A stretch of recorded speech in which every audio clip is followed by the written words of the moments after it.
দিনাজপুরে plan international বাংলাদেশে সে supervisor হিসেবে কাজ করত। তো তারই অধীনস্থ একটি এনজিওতে প্রাথমিক বিদ্যালয়ে শিক্ষিকা হিসেবে কাজ করতে হচ্ছে যে নারীকে ধর্ষণ করা হয়েছে সে ভিকটিম। তো একই প্রতিষ্ঠানে চাকরি করার সুবাদে দেখা যায় যে তাদের মধ্যে একটি পর্যায়ে সখ্য থেকে একটা প্রেমের সম্পর্ক গড়ে ওঠে এবং একটি পর্যায়ে ভিকটিম তাকে নানাভাবে বিয়ের প্রলোভন দেখাতে থাকে এবং একটি পর্যায়ে তাকে ধর্ষণ করে। তো একাধিকবার ধর্ষণ করার ফলশ্রুতিতে যখন এই নারীটি যখন প্রেগনেন্ট হয়ে যায় তখন সে নারীটি তাকে বিয়ের প্রেশার দিতে থাকে। তো এই যে আসামি সে দুই সন্তানের জনক, ভিকটিম থেকে সে জিনিসটি গোপনে রেখেছিল।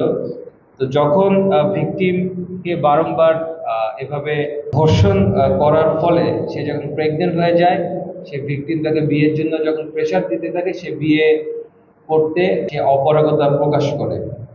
এ প্রেক্ষিতে এটি নিয়ে তাদের মধ্যে অনেক ধরনের ঝামেলা চলতে থাকে এবং একটি পর্যায়ে ভিকটিম 5 মাসের অন্তঃসত্ত্বা হয়ে পড়ে।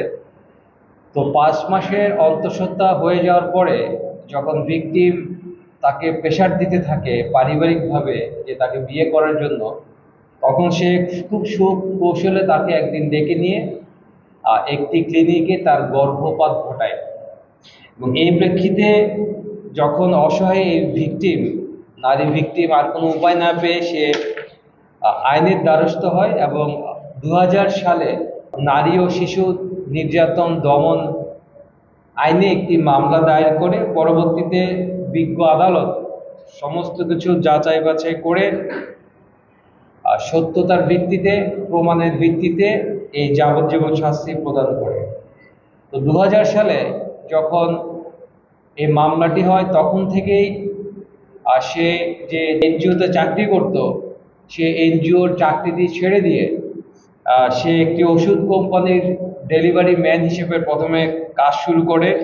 তারপর বিভিন্ন কোম্পানিতে সে অর্ডারলি, কখনো এনজিওর মাঠ কর্মী, বিভিন্নভাবে সে এই যে তার 22 বছরের পলাতক জীবন, সে বিভিন্নভাবে সে তার পেশা চেঞ্জ করেছে। এবং আমরা প্রাথমিক জিজ্ঞাসাবাদে যেটা জেনেছি যে সে গাজীপুরের শ্রীপুর এবং কাশিমপুর এলাকায় একটি এনজিওর কথা বলে সে বিভিন্ন অসহায় মানুষের কাছ থেকে 8 থেকে 10 লাখ টাকাও সে ছিনিয়ে নিয়েছে। এটাও আমাদেরকে সে প্রাথমিকভাবে স্বীকার করেছে। তাকে আমরা গ্রেফতার করেছি নারায়ণগঞ্জের গাউসিয়া বাজারের ফলপট্টি থেকে। সেখানে সে তরমুজ ব্যবসা লিপ্ত ছিল। বেসিক্যালি সে তার কলেজ জীবন থেকে সে একটু লম্পট প্রকৃতির ছিল এবং আমরা এই গ্রেফতারের মাধ্যমে সমাজকে একটি মেসেজ দিতে চাই যে অপরাধী সে যেই হোক তাকে কোনো না কোনো এক সময় অবশ্যই আইনের আওতায় আসতে হবে এবং আইন শৃঙ্খলা রক্ষাকারী বাহিনীর নিকট কোনো অপরাধী আননোটিস থাকে না।